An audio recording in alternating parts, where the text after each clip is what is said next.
ایک نوجوان نہر کے کنارے بیٹھ کر وضو کر رہا تھا۔ نہر کے اندر بہتا ہوا ایک مالٹا آ رہا تھا۔ نوجوان کی اس مالٹے پر نظر پڑی تو نوجوان کو بھوک لگی ہوئی تھی۔ اس نے نہر میں بہتا ہوا وہ مالٹا پکڑ لیا اور پکڑ کر اسے کھا لیا۔ جب نوجوان نے مالٹا کھا لیا تو اسے خیال آیا کہ یہ مالٹا تو میرا نہیں تھا، پتہ نہیں کس کا نہر میں گرا ہے، اس کا مالک کون ہے، کہاں سے یہ مالٹا آیا ہے، میں نے بغیر اجازت یہ مالٹا کھا لیا، یہ تو میں نے بہت بڑا گناہ کر لیا۔ شاید اس کا مالک مالٹے کو تلاش کر رہا ہو تو مجھے اس مالٹے کے مالک کو تلاش کرنا چاہیے اور اس سے معافی مانگنی چاہیے، یا اس مالٹے کے اس کو پیسے دینے چاہیے۔ تو وہ نوجوان مالٹے کے مالک کو تلاش کرنے کے لیے نہر کے کنارے چل پڑا۔ کافی دور جانے کے بعد اس نے نہر کے کنارے پر ایک مالٹے کا باغ دیکھا۔ اسے یقین ہو گیا کہ یقیناً مالٹا انہی درختوں سے کسی درخت سے نہر میں گرا ہوگا، تو مجھے باغ کے مالک کے پاس جانا چاہیے اور اس سے معافی مانگنی چاہیے۔ تو وہ نوجوان باغ کے مالک کے پاس گیا،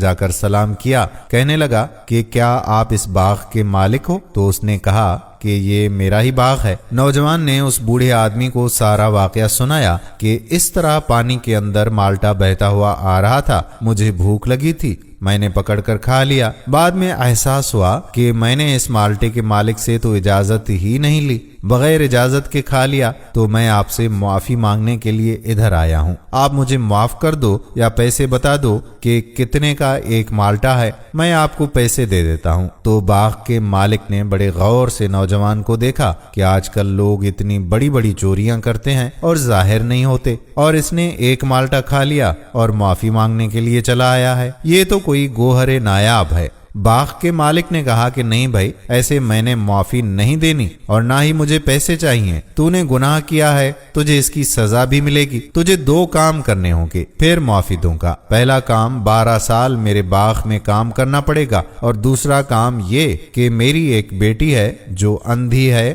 بہری ہے، گونگی اور لنگڑی بھی ہے، اس سے شادی کرنی پڑے گی، نہیں تو قیامت کے دن میں تیرا گریبان پکڑ لوں گا کہ تو نے بغیر اجازت کے میرا مالٹا کھایا ہے۔ نوجوان نے کہا کہ ٹھیک ہے، میں 12 سال کام کرنے کے لیے تیار ہوں، بس آپ مجھے معاف کر دیں۔ تو اس نوجوان نے اس بوڑھے شخص کے باغ میں کام کرنا اب شروع کر دیا۔ وہ 12 سال تک اسی باغ میں کام کرتا رہا۔ 12 سال کے بعد باغ کا مالک نوجوان کے پاس گیا، کہنے لگا کہ بھائی 12 سال پورے ہو گئے ہیں، اب دوسری شرط کہ تم میری اندھی، کانی، لولی، لنگڑی بیٹی سے شادی کرو۔ نوجوان نے کہا کہ ٹھیک ہے، میں شادی کرنے کے لیے تیار ہوں۔ اب اس بوڑھے شخص نے اپنی بیٹی کی شادی اس نوجوان سے کر دی۔ رات کے وقت جب نوجوان کمرے میں آیا، کمرے کو لاک لگایا اور اپنی بیوی کے پاس آ کر بیٹھا، اور جب اس کا گھونگھٹ اٹھایا تو یہ دیکھ کر آنکھیں پھٹی کی پھٹی رہ گئیں کہ یہ کیا ہے۔ فوراً اس کمرے سے باہر نکل گیا اور سیدھا اس لڑکی کے باپ کے پاس گیا، جا کر کہنے لگا کہ شاید آپ نے غلطی سے میرا نکاح کسی دوسری لڑکی سے کر دیا ہے۔ آپ نے کہا تھا کہ آپ کی بیٹی اندھی ہے، گونگی ہے، بہری بھی ہے، پیروں سے معذور بھی ہے، لیکن جو لڑکی میرے کمرے میں بیٹھی ہوئی ہے یہ تو بہت خوبصورت ہے، صحیح سلامت ہے۔ تو اس بزرگ نے کہا کہ بیٹا، میں بتاؤں کہ میری لڑکی اندھی کیسے ہے؟ اس لیے کہ کبھی اس نے غیر محرم کو دیکھا نہیں، وہ گونگی اس لیے ہے کہ کبھی غیر محرم سے اس نے بات نہیں کی، اور بہری اس لیے ہے کہ کبھی غیر محرم کی